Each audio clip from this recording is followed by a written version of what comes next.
হাড় কাঁপানো ঠান্ডা ও আর্থিক অনটনকে জয় করে শীতকালীন মাকালু জয়ে ইতিহাস গড়তে মরিয়া চন্দননগরের পিয়ালি বসাক। অদম্য জেদকে সঙ্গী করে বর্তমানে 17,000 ফুট উচ্চতায় লড়ছেন বঙ্গকন্যা পিয়ালি বসাক।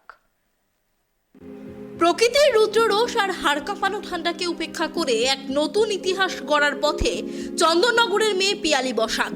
এবার তার লক্ষ্য বিশ্বের 5ম উচ্চতম শৃঙ্গ মাকালু জয়। পিয়ালি লড়ছেন শীতকালীন মাকালু অভিযানের কঠিন চ্যালেঞ্জ নিয়ে। যদি তিনি সফল হন তবে বিশ্বের প্রথম মহিলা হিসাবে শীতকালে মাকালু জয়ের অনন্য নজির গড়বেন এই বঙ্গকন্যা। মাকালুর বেস ক্যাম্প থেকেই পিয়ালি জানিয়েছেন সেখানকার ভয়াবহ পরিস্থিতির কথা। বর্তমানে বেস ক্যাম্পে হাওয়ার গতিবেগ ঘন্টায় 125 থেকে 140 কিলোমিটার। হিমাঙ্কের নিচে 40 থেকে 55 ডিগ্রি সেলসিয়াসের মধ্যে ঘোরাফেরা করছে তাপমাত্রা। যত উপরে উঠবেন এই পরিস্থিতি আরো ভয়ানক হবে।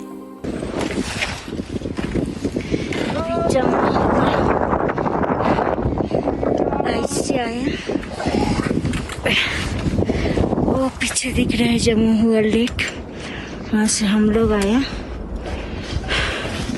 बहुत ठंडा है, बहुत हवा चल रहा है। Winter Makalu expedition. গত মঙ্গলবার থেকেই মাকালুর রুট তৈরির কাজ শুরু করেছেন তারা। সুইজারল্যান্ড থেকে নিয়মিত আবহাওয়ার পূর্বাভাস নেওয়া হচ্ছে।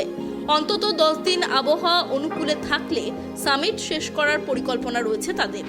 এই অভিযানে পিয়ালির সঙ্গে রয়েছেন মোট 7 জন সদস্য, যার মধ্যে রয়েছেন অভিজ্ঞ শানু শেরপা। বর্তমানে 17,000 ফুট উচ্চতার বেস ক্যাম্পে রয়েছেন তারা।